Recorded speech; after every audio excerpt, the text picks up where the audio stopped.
Bismillahirrahmanirrahim. Assalamualaikum warahmatullahi wabarakatuh. Alhamdulillah, alhamdulillahi rabbil alamin, wal aqibatu lil muttaqin, wala udwana illa 'alal zalimin. Wassalatu wassalamu ala asyrafil mursalin wa alihi wa ashabihi ajma'in wa man tabi'ahu ila yaumiddin waj'alna ma'ahum wahsyurna fi zumratihim birahmatika ya arhamar rahimin. Subhanaka la nuhsi sanan 'alaika anta kama thaita 'ala nafsik falakal hamdu hatta tarda walakal hamdu idza radita walakal hamdu ba'da ridha. Subhanaka la ilma lana illa ma 'allamtana innaka antal alimul hakim wala haula wala quwata illa billahil aliyil azim. Hadirin yang dimuliakan Allah Subhanahu wa taala, alhamdulillah di hari Jumat yang penuh dengan keberkahan ini, semoga langkah-langkah kita senantiasa diridhai Allah Subhanahu wa taala. Kita akan sama-sama merenungkan firman Allah dalam surat Al-Baqarah ayat ke-149 sampai ke-150 dengan tema penegasan ketiga kali tentang perubahan arah kiblat sebagai hujah argumentasi agar tidak ada lagi tuduhan yang tidak beralasan dari ahlul kitab dan orang-orang musyrik. Firman Allah Subhanahu wa taala, A'udzu billahi minasy syaithanir rajim. Bismillahirrahmanirrahim.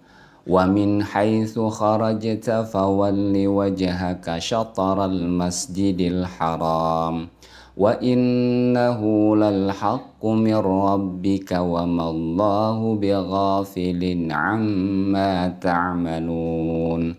Wa min haitsu kharajta fawalli wajhaka syatral masjidil haram wa haitsu ma kuntum fawallu wujuhakum syatrah li'alla yakuna linnasi 'alaikum hujjatun illa alladhina zalamu minhum fala takhshawhum wakhshawni waliutimma ni'mati 'alaikum wa la'allakum tahtadun.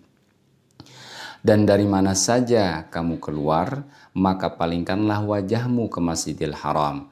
Sesungguhnya ketentuan itu benar-benar yang hak dari Rabb-mu. Dan Allah sekali-kali tidak lengah atas apa yang kalian kerjakan.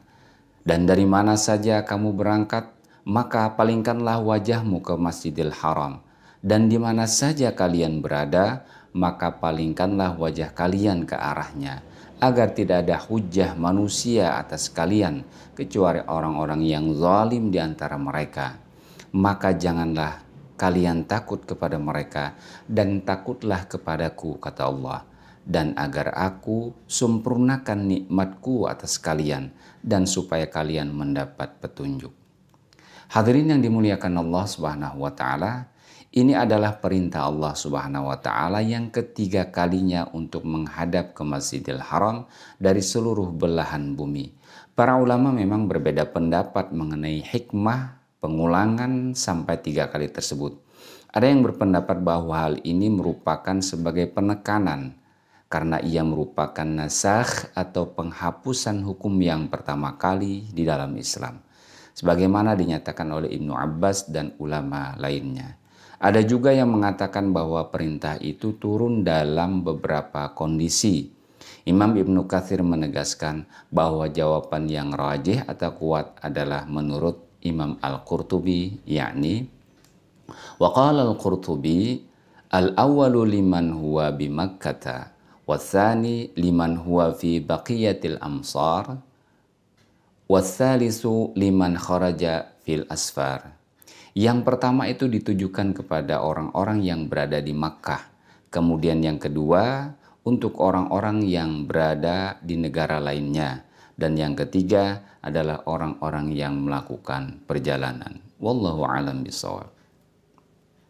Dalil untuk pendapat demikian itu juga diriwayatkan dari Imam Ad-Daruqutni dari Anas bin Malik bahwa ia berkata, Anan Nabiyya sallallahu alaihi wasallam idza kana fi safarin fa arada an yusalliya ala rahilati istaqbala al-qiblata wa kabbara thumma shalla haitsu tawajjahat bih.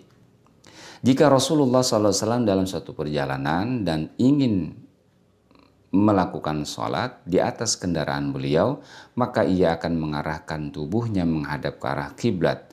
Setelah itu barulah beliau bertakbiratul ihram dan melanjutkan sholatnya kemanapun kendaraan itu menghadapnya. Hadis riwayat Abu Daud.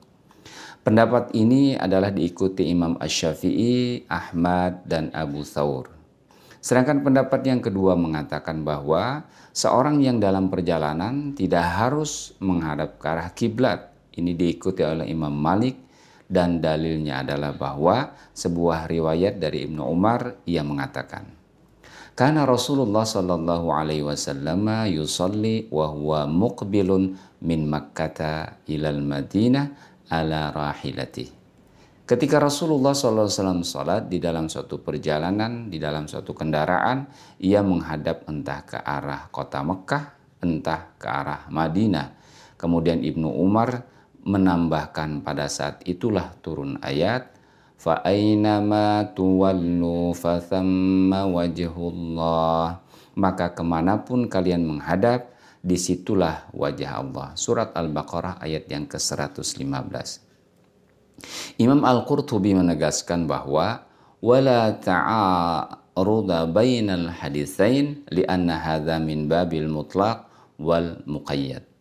Kedua hadis ini tidak bertentangan sama sekali karena keduanya termasuk dalam bab mutlak dan muqayyad, yakni hadis yang pertama dibebaskan dan hadis yang lainnya adalah terkait. Imam Al-Qurtubi mengatakan faqauluhu Syafi'i aula. Oleh karena itu pendapat yang diusung oleh Imam Asy-Syafi'i adalah terlihat lebih dapat diterima. Hadirin yang dimuliakan Allah Subhanahu wa taala. Qauluhu ta'ala li'alla yakuna lin-nasi 'alaikum hujjatun illa alladhina zalamu minhum. Agar tidak ada hujjah manusia atas kalian kecuali orang-orang yang zalim di antara mereka. Qala Mujahid mengatakan hum musyrikul Arab. Mereka itu adalah orang-orang zalim, yakni orang-orang musyrik Arab jahiliyah. Kemudian wa hujjatuhum qauluhum raja'ta qiblatana. Yang dimaksudkan dengan hujjah yang dimaksudkan adalah perkataan mereka, yakni orang-orang Arab jahiliyah, engkau telah mengembalikan kiblat kami yang sebenarnya. Waqad ujibu an hadza biqaulihi. Kemudian perkataan demikian dijawab oleh Allah Subhanahu wa taala dengan firman-Nya, qul lillahil masyriqu wal maghrib. Katakanlah wahai Muhammad, kepunyaan Allah lah timur dan barat itu. Sementara Imam Ibnu Katsir berpendapat qauluhu ta'ala li'alla yakuna lin-nasi 'alaikum hujjah ai ahlul kitab. Agar tidak ada hujah manusia di atas kalian, yakni adalah ahlul kitab. Innahum ya'lamuna min sifati hadhil ummah at-tawajjuh ilal Ka'bah. Karena mereka mengetahui bahwa di antara sifat umat ini adalah mengarah ke Ka'bah sebagai kiblat. Fa idza faqadu dzalika min sifatiha rubbama ihtajju biha 'alal muslimin. Jika kehendak untuk menghadap ke arah kiblat, ke arah Ka'bah itu telah hilang dari sifat umat Islam ini, mungkin mereka akan menjadikannya sebagai hujah atas kaum muslimin. Auli alla yahtaju bimuwafaqatil muslimina iyahum fit tawajjuh ila baitil muqaddis wa hadza azhar. Dan selain itu agar mereka tidak berhujah bahwa kaum muslimin sama dengan mereka dalam menghadap ke Baitul Maqdis, dan pendapat ini lebih jelas. Imam Ali As-Sabuni menerangkan makna kalimat ini adalah li'alla yakuna lin-nasi 'alaikum hujjah ai arrafakum amral qiblati li'alla yahtaju 'alaikum al-yahuda. Artinya diberitahukan kepada kalian perkara pengubahan kiblat ke Ka'bah untuk menjadi argumen bagi kalian terhadap orang-orang Yahudi. Fayaqulu yajhadu dinana wa yattabi'u qiblatana. Orang-orang Yahudi tersebut mereka mengatakan Muhammad mengingkari agama kami, akan tetapi mereka mengikuti kiblat kami, karena tadinya Rasulullah SAW kiblatnya adalah ke arah Baitul Maqdis. Fatakunu laha hujjatan alaikum au qawli al-musyrikin yad'u Muhammadun millata Ibrahim wa yukhalifu qiblatah. Maka hal demikian menjadi argumen bagi kalian atas manusia, dan atau bahwa kaqaulil musyrikin, untuk mengatakan argumen kepada orang-orang musyrik bahwa Muhammad mengaku-ngaku menganut agama Ibrahim namun ia menentang kiblatnya. Hadirin yang dimuliakan Allah Subhanahu wa taala, kemudian ayat ini ditutup dengan beberapa kalimat, fala takhshawhum wakhshawni, artinya janganlah kalian takut kepada kesangsian orang-orang zalim yang menyusahkan kalian, tetapi takutlah hanya kepadaku, kata Allah. Sesungguhnya Allah Ta'ala sajalah yang lebih berhak untuk ditakuti daripada mereka.